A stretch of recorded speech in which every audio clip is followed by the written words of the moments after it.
Converse closes its SoHo location. Have I been in New York SoHo? I've been in London SoHo, but I haven't been to New York. I didn't know there were multiple Sohos. Yes. See, I'm not as cultured. What? You like a high level exec at Pepsi, then? I don't know. You got access to the private jet. Technically, right now, I don't have a job. Clean out your desk, you're gone. What? Oh, man, we got to talk about that after the show. Technically. Are they restructuring? Yes, we're going through a restructure right now. But it ain't like Adidas. That's what it feels like. It's not like. a layoff. We're just not giving you a job. That's what it feels like. Still getting paid, but technically don't have a job title right. Yeah. Okay. Yeah.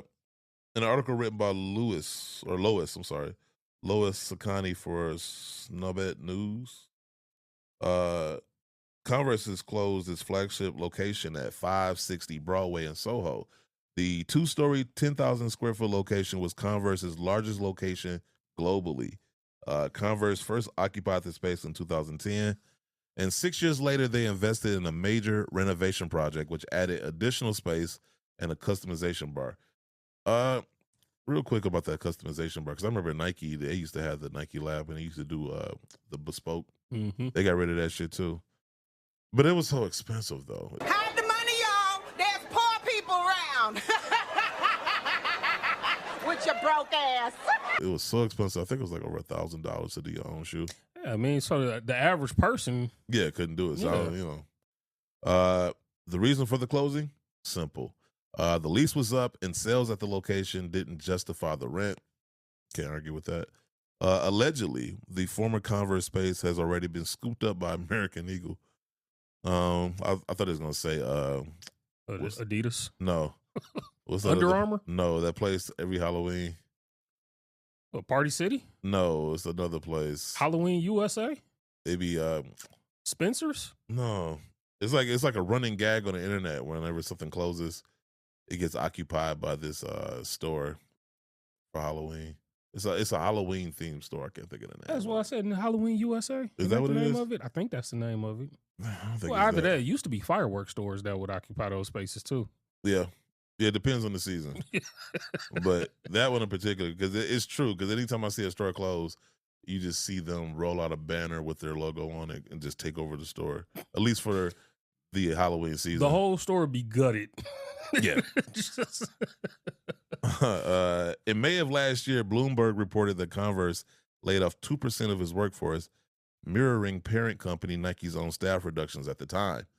A spokesperson for Converse said that the brand was realigning some of their teams to better support future growth. Is that what Pepsi told you? They're realigning. They also confirmed that the total changes to their workforce were included in Nike's overall 2% reduction plan. However, they were operating on a discrete timeline, whatever that is.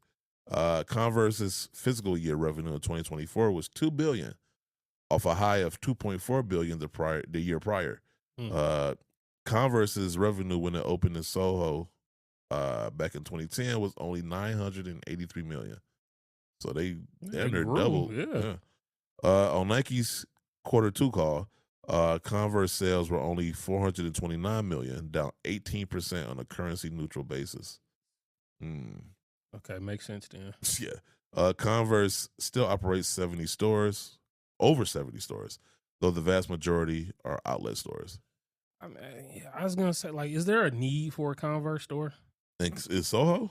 Like overall, I was like maybe not. Like, that's why I'm not mad. I'm not mad at them close. I mean, I haven't been in New York in a while, but Soho was like the nicest area, so it was like paying a top dollar. It made sense for them, yeah. But who's walking around? I mean, outside of people with dirty ass Chuck Taylors, I mean, who's really walking around buying Converse like that anymore? To where operating that many brick and mortar locations is worth it. Yeah, that's what I'm saying. Like, this is one of the few stories where I understand the reduction. Yeah, because it's like, I mean, I feel like Converse does sell, like, because I see a lot of people at Chuck's. It depends on the area, like West Coast. Yeah, but I feel, but you can get them from anywhere. Like, that's the thing about Converse. Like, so yeah, I mean, to have a huge store, 10,000 square foot store in Soho. Yeah. Like how many How many Converse All Stars, Chuck Taylor All Stars, can you have in one 10,000 square foot space? That's true. Because my daughter loves Converse. Like, she loves Chucks. And so periodically we'll go to the outlet in Great Lakes Crossing.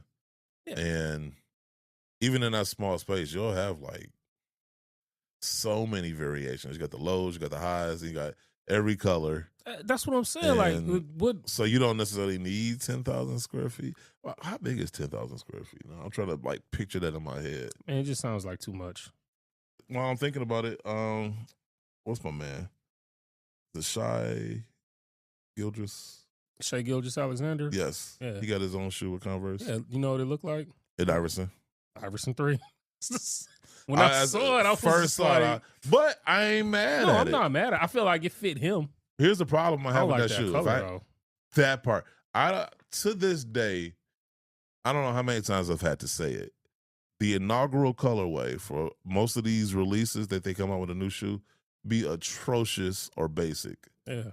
This was super basic. They just gave him a beige shoe. It's almost like they just gave him the clay mold. Like, I was gonna say it looked like when you get to that last little bit of the crayon. Yeah. Like, and that's what's left. Yeah, it was just like, you sharpened it a couple of times. Like, y'all couldn't give them team colors?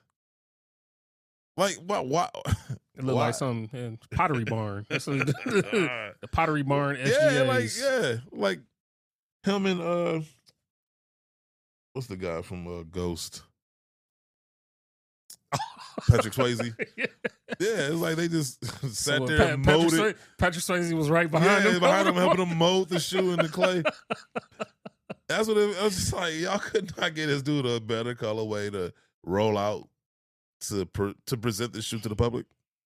Yeah, I mean, I don't see why he couldn't get team colors. Because it was like, because the colors kind of highlight the features on the shoe and whatever. I mean, it's just like, I feel like you could have like the parts on the paneling that kind of like stick out. Yeah. Or you could have accentuated that with an outline, like a black bold outline. Something, man. Something with the blue from OKC. You could have. The Thunder could have had like raindrops or something They could have.